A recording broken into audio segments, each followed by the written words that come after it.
Hello everyone good morning जय जगन्नाथ। तो आज थिला संडे समस्ते घरे थिले मु आसीगली मोर लंच रेडी करने। तो आज संडे थाई कि भी आम घरे आज नॉनवेज बनूनी। तो समस्त बोधे भेज खाइबा इच्छा थिला। खास करके जो सिम रायताटा हबींकर फेवरेट।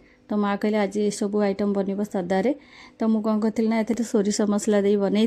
तो माँ भी मत कहीदे कि एमती हम बोली कि मत जमा भी भल लगे ताने नुहे जे मुझे खाएनी खाए बट मुझे भल पाए आगे कहीं भी कहींपरेनि कि आम ये परिवाटा खाऊनु से परिवा खाऊनु सबू परिवा खाया पड़े बोली बापा बाध्य करती। अल्प खाया भी पड़ो बहुत न खाइले आ सब तरकारी पत्र एवं जोटा टेस्ट लगुच से केवल धनिया पत्र जो बाड़ी रे धनिया पत्र माँ सब बुणी थे से गोटा ही सब तरकारी के सब बहुत ही टेस्ट घरे एवं जेकोसी आइटम बनू ता संगे फुलकोबी आ बंधाकोबीटा कंपलसरी थी।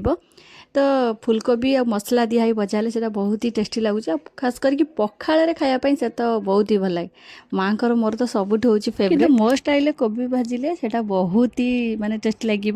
तो मुझे कौन करना मसला एमती टिके पियाज टिके बहुत देकी आ सोरिष मसला देकी टिके ताकू कषि निए। तो कोबी आलू सिझिला परे मु ताकू कौन कले भल से भाजे।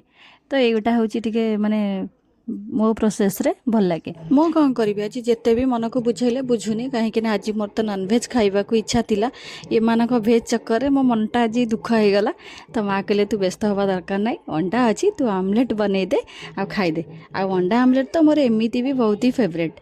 तो मोर लंच थाली रेडी हो गला।